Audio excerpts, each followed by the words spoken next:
Booyah! This is Robin from the Backpain Secret Podcast, and today we are going to talk about how to have fun in your life when you're suffering from back pain. We're going to cue up the intro song. We're going to be right back. So, here's the important question. How can back pain sufferers like us, who don't want to use prescription drugs or go through surgery, heal our back pain? How do we live our daily lives in a way that allows us to go to work, take care of our families, enjoy life, and still manage our back pain? That is the question, and this podcast will give you the answer. My name is Robin Wakeham, and welcome to Back Pain Secrets. Okay, guys, so today's topic is how to have fun in your life when you are suffering from back pain, okay? But before I address that, we're going to go just talk a bit about this coronavirus, because this stuff is just all over the world right now. If you live on planet Earth and you're a human, you've seen it, you heard it, chances are that you know someone that is suffering from the coronavirus, okay? It's really, really hysteric all over the world, and there's basically like two camps. One camp of people, they're more or less trying to bunker up on food, hoarding food, and just basically trying to keep away from people. And then we have the other crowd that are basically have the attitude that everyone's going to get it, so might as well get it as quickly as possible and get it over with. It's a really big thing all over the world, and it's interesting to see what happens when stuff like this happens, and we're just gonna toughen it out, I guess. We'll see how it goes.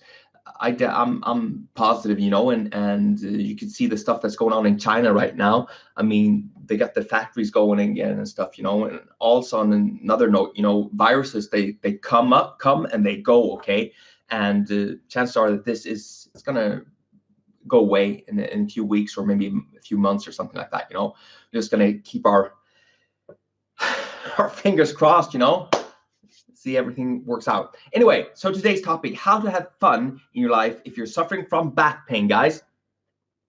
And of course, I have a little patient story for you. It's a made-up name, of course. We can call her Laura. Okay, and Laura, she was 39 years old when she visited me. She was divorced. She had two kids. I think they were like 7 or 8, around that age, And growing up, Laura had been very, very, very popular. She'd been a cheerleader growing up. She's very fit, with like training every day, way to loads of parties. She was dating quite a lot, in when she was at university and stuff. But the last 10 years, her life was completely changed. And she was telling me that she didn't really have any fun for the past 10 years, And she also had this back condition. She had something called spondylolisthesis. It's basically when you have a slipped vertebrae in your lower back between like the lower levels. And this was causing her all kinds of problems, like back pain, of course, pain in her buttocks, down her leg, down to her foot, also radiation, a bit of numbness there. And she had like some genetics regarding this. That's why she got it. She thought anyway, she was hypermobile, she was very, very bendy, and she'd also been doing professional dancing and cheerleading, and she's doing quite a lot of stretching and stuff, and that in combination with having her 2 kids, that also increases the possibility to track this diagnosis, just made that she's been suffering for this for the past 5 years. So externally, guys, she was just bored, she was sick and tired of not having fun. It wasn't just because of the back pain, but she was the monotony of it. She woke up, she went up, she made breakfast, okay, to her kids and all of this. She went to work, she came home to work, prepared dinner, did all of her household chores and stuff like that. She went to watch TV and then basically went to sleep and then just redid all of that again. It was so boring. She loved her kids, don't get me wrong, but she was bored out of her head just because of all the stuff that was just so predictable. She was doing the same stuff over and over and over again. Okay, so internally, she felt more or less like life was passing her by. Okay, life was passing her by. She wasn't fit anymore. She put on a few pounds. She had back pain. She went to no parties whatsoever. Because even when she was invited to parties from her friends and stuff, she didn't really feel like going, because a lot of the friends, they were in different relationships. So when she showed up, she was like by herself, and she didn't really feel comfortable doing that. And she wasn't really dating anyone.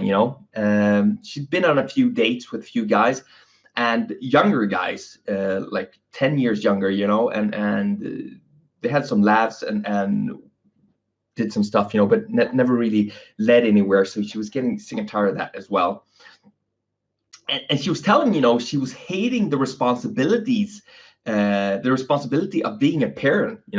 And that might sound quite harsh if you have kids, but she was saying, I love my kids over everything, but this parenting stuff, especially being on my own now, it's really getting to me. And I know I need to. My kids are depending on me, okay? So I need to like pull it together and do this stuff. But I'm finding it hard to doing it most of it myself. She had a husband, or the kid's father, but for some reason she didn't really want to get into it. She had the kids more or less 80% of the time, so he's more or less on her shoulders to get everything done. Okay, so this was stuff that she was telling me, and then Laura hit kind of a wall. Okay, her back pain increased quite a bit because she had a big garden. Okay, and she'd been out with the lawnmower. Okay, pulling that around. She was doing some bushes and stuff like that, and something happened in her back, and the pain increased quite a bit. She had pain in her lower back, buttocks, down her leg, down to her foot. She felt like a numbing sensation in her entire left leg, and also had problems like with weakness and stuff. So that was really irritating her quite a bit. And also, she had to take a week and a half, 2 weeks off work. Okay, and when the kids were at school, she was actually in bed. Okay, she went into bed, and she was just there with her iPhone, constantly on this little device right here. Okay, on her iPhone, looking at Facebook. Okay, and she was looking at all of her friends, friends just having a ball. They went for trips abroad. Okay, they went to these excellent parties, big dinner parties, and she saw on Facebook all of her, like a lot of her older friends were like hanging out, having fun, and she was stuck in bed, and she was just feeling sorry for herself. And she also something this she felt stress and irritation around, like people really looked like they were really successful around her.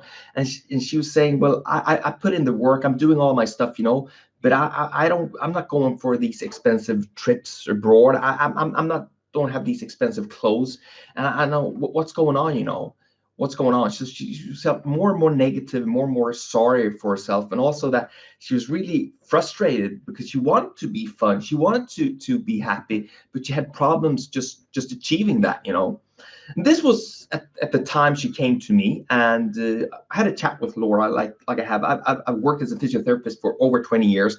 I suffered a big bad back pain condition when I was playing hockey 25 years back. Okay, so I'm working with my own back, so I can relate to her. You go up and down, especially if you're in pain for quite a while. That can really get into your head. Okay, so first off, I told Laura, first off, my friend, you have to ask yourself, how much fun did you have before you started to suffer from real back pain? Okay, because I mean, if you weren't having that much fun before you had back pain, you can't really say to yourself that you should have like this terrific fun life after you start suffering from back pain. Because if you have back pain and you've been suffering from back pain more than 3 to 6 months, that stuff gets into your head. Okay, and that can really make you depressed. Okay, also I told her, you're always on your phone, you were telling me, and you're not really socializing. And I would say tip number one is you need to like emerge in the moment you're in. Okay, try to live in the moment that you're in. And first step there, you need to put this down. Okay, your cell phone, you need to put that down and be with the person that you're actually there with. I told her, I think you should call up a few of your old friends. your old friends there, go out for lunch, for brunch, whatever, you know, turn your phones off and just emerge, just talk freely, you know, laugh, you know, but you need to take away the distractions. Don't bring the kids, you know, just be with your friends in a chilled environment and rediscover the way to have fun again, you know, because you told me you haven't had fun for the last 10 years. You know, it's almost like you forgot the art of having fun. And the second thing I told Laura, you know, you need to like get a piece of paper, a journal, and put down the stuff every night that you've done during the day that you think is fun. You know, I can't stress this enough. I meet so many people, patients of mine, that come in and they're suffering from back pain, and they're telling me all the stuff that makes them feel bad and pain and depressed. You know, and then I ask them, as just to counter that, I asked them, you know, so what are you doing that actually is does make you feel better, you know, that makes you feel happy or less pain? And most of them, they can't really come up with one single thing, you know. So if you're not having fun in your life, you need to rediscover the stuff that you like to do, you know. And the best thing to do that is keep a journal and put that down every night, you know, and see what's going on, you know. What do you like to do? What makes you happy?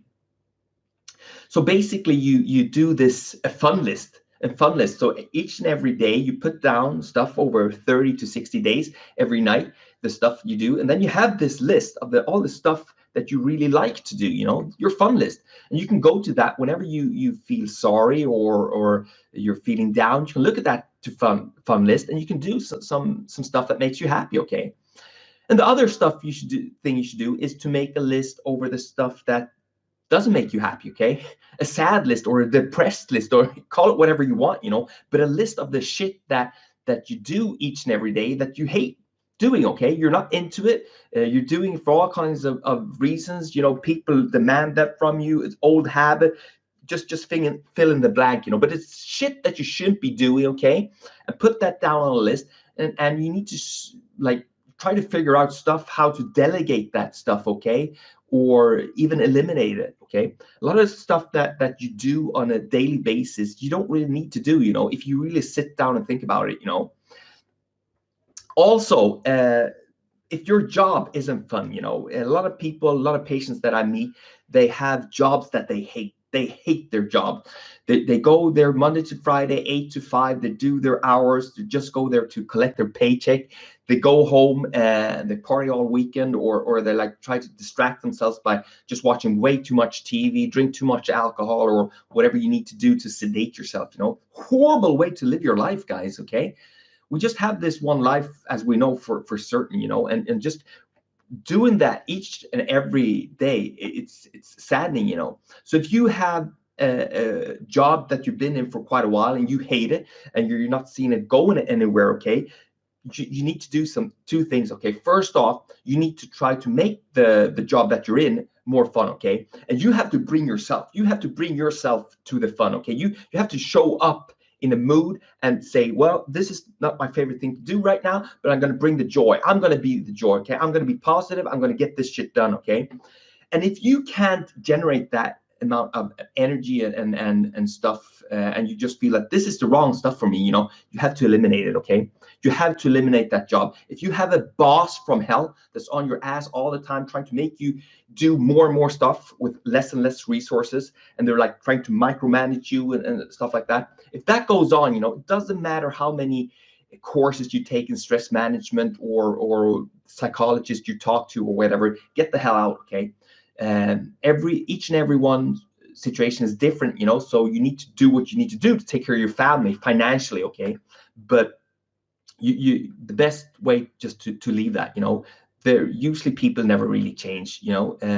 Best way to predict future behavior is to look back, okay? And if you had a boss from hell the last 2 years and they've been treating you like shit, chances are they're going to be treating you like shit in the future as well, okay? So get out, find a way out, okay? And also, guys, it's like, if you see to the statistics and all of these different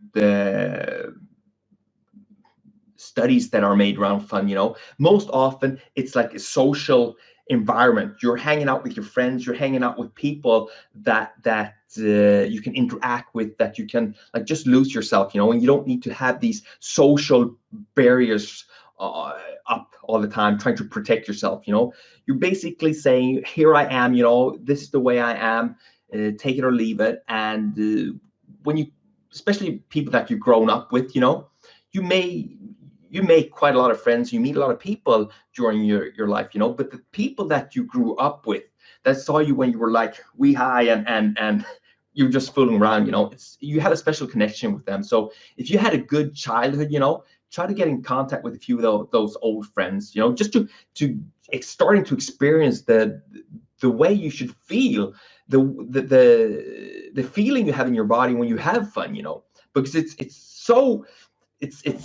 pathetic, and it's horrible, how we live our lives these days, and most of us have forgotten the art of having fun together, it's crazy, so these friendships, it's really, really important. So if you don't have any friendships, or you're lost the connection with your friendships, and you're saying to yourself, well, I'm way too busy, I don't have time to go out for drinks or dinner or lunch or brunch or go to exercise with my friends or whatever, you need to really look at your life and see, what the hell am I doing? Am I on the right path here?